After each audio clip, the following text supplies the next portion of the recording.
Booyah! What's going on, ladies and gentlemen? Welcome back to The Fringe.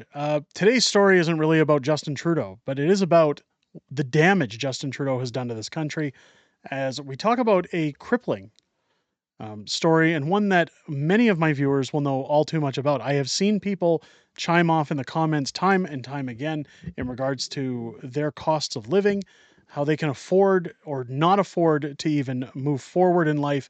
I have even received emails from people during my off time that tell me they're at the end of their rope, that they watch this channel because it gives them some hope that Canada is going to move over. For those people, again, I've talked about it in live streams. I've talked about those letters. I thank you for saying that this is a place of reflection for you. But today I want to talk about something sad and something that needs to be brought to attention, and that is the care of our seniors. I've often said that the two groups of people in this country that need our care the most are our veterans and our seniors. I want to shine light on this article that my wife, Mrs. Fringe, sent me in regards to a homeless BC senior who is now living at the hospital, and it exposes cracks in the system. We have an elderly man who can't even afford to live, who's living in an emergency ward at the hospital. This is how we treat the elderly in our country. Now, I've done multiple stories on what gimmie-grants, gimme, get when they come to this country. Now, the average gimmie-grant who comes to Canada with 2 children, we have tallied up, receives almost $9,000 a month in exemptions and handouts from the government in terms of cash. And that's without having a job. That's just for them to sit on their tails and vote Liberal. $9,000 a month. Before we get into this, let's take a look at what the average old age security pension is. Maximum monthly payment amount for ages 65 to 74, $727.67. For 75 and over, $800.44. Keep in mind, to receive old age security, your annual net world income in 2023 must be less than $148,000, less than $154,000 if you're 75 and over. Who's making that kind of money? And keep in mind, this is the maximum monthly amount, $727 and $800. Who can live on that? When you look at today's society and you look at the cost of living, when you look at, now I would assume most elderly have their mortgages taken care of, but there are those who rent.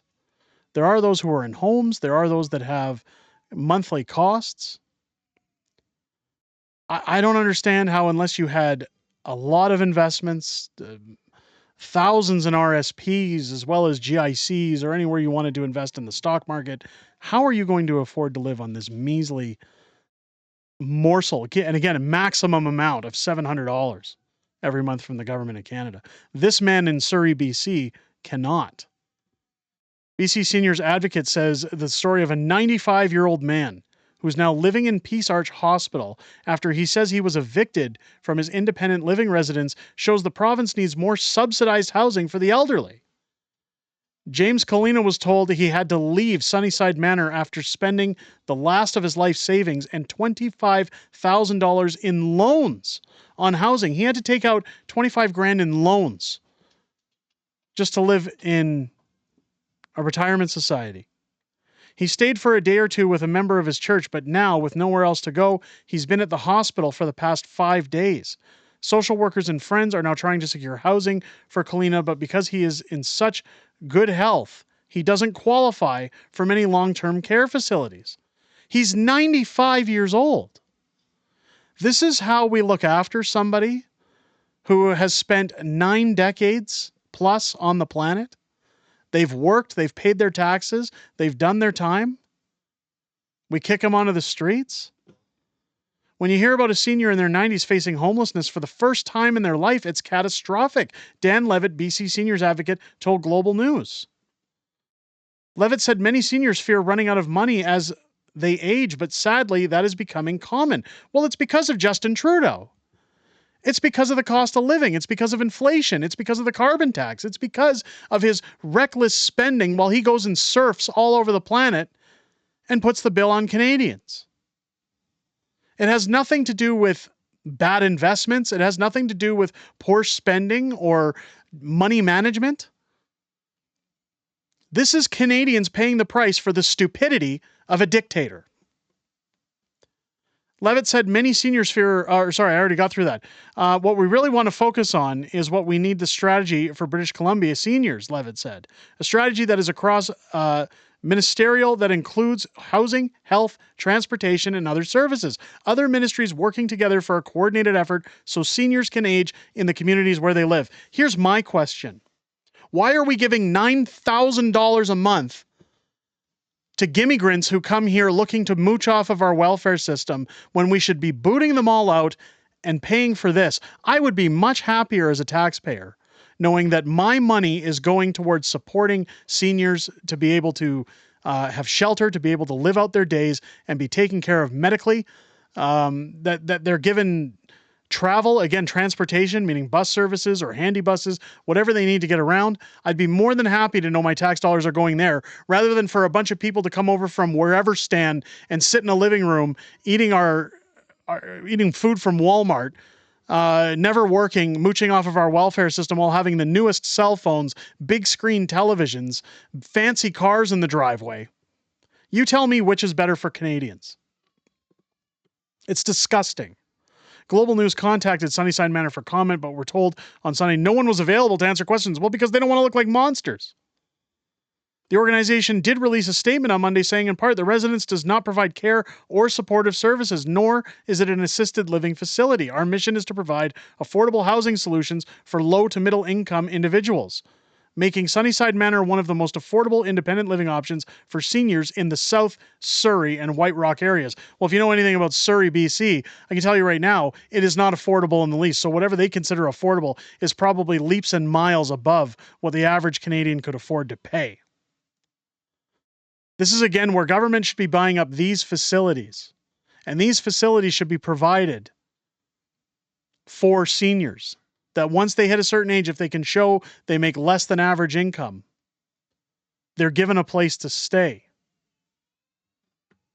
We can confirm that Sunnyside Manor has never abandoned a tenant at the hospital due to inability to pay rent.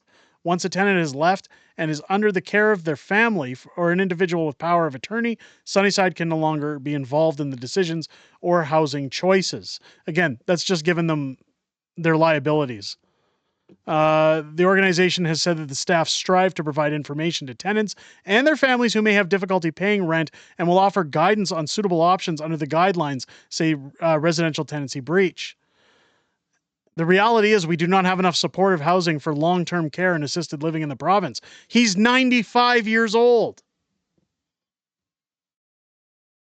I don't care if his health's in good shape. He needs assisted living. We need to do an investment immediately in that area. Within 12 years, you're going to see 1 in 4 British Columbians being a senior. I mean, we're getting to the point where the baby boomer generation, born in the 1950s, are already getting there. So this is who they're talking about in the next 12 years. The baby boomer generation and kids born in the 60s. Kalina's future home remains uncertain at this time, but Global News has received dozens of offers of support and housing options. I'm glad to hear that. But why is that up to the public? Why does the public always have to swoop in and do the job the government fails? We're blessed in British Columbia to have some social service providers whose focus is just one: homelessness for seniors, Levitt said. And while they receive dozens of calls daily and help thousands of people annually, there are only so many spaces available. We need to see a much more robust support for shelter programs that will prevent homelessness and the risk of homelessness. So I believe somebody who is facing the catastrophic reality of having to leave independent living because they ran out of money, they will eventually find shelter sooner than later so they can age in dignified living environments for the rest of their life. So again, here's a simple solution. Tell all these people who are temporary foreign workers, tell all these people who are coming in and burning our flags and saying death to Canada to get on a plane and get the hell out and give all those houses to the seniors. The government should be spending millions of dollars buying up those facilities and telling greedy landlords and greedy homeowners that you can't charge and nickel and dime people of that age that they have to have a place to live because the government already provides piss poor living conditions for our senior citizens. I find this disrespectful. I find it disgusting. I'm sick to my stomach to even report this to you guys, but it's something that needs to be discussed. I can tell you right now, this generation of people, our elderly, are the people who have built this country. They've grown this country to the state that it's in before Justin Trudeau trampled on it. They've been through tough times. They've seen tough times. They deserve to live out the rest of their days under care, under reasonable living conditions, suitable living conditions, and they certainly should never, never be forced to choose life on the streets merely because they have no way of paying at 95 years old for a place to live. Let me know what you guys think down below in the comments. If it's your first time here, I hope this video has earned your subscription. Usually I'm cheerful, but this is just so heartbreaking and so sad. All I'll say, ladies and gentlemen, is if you're clicking the subscribe button, hit the bell for notifications. Join me live tonight on the channel for Friday Night Fringe, our live streaming show. I'm definitely going to be talking about this because it's sad. It is so sad. I want to hear what you guys have to say. I can't imagine if this happened to my father, if this happened to my grandmother. It'd be terrible. Join me live every Friday for Friday Night Fringe, our live streaming show with my wife, Mrs. Fringe, 6 p.m. Pacific, 8 p.m. Central, every Friday here on the channel. Despite this bad news, and again, I apologize for bringing bad news, but I hope that you can find it within you to have a good rest of your day. I'll catch you on the next one.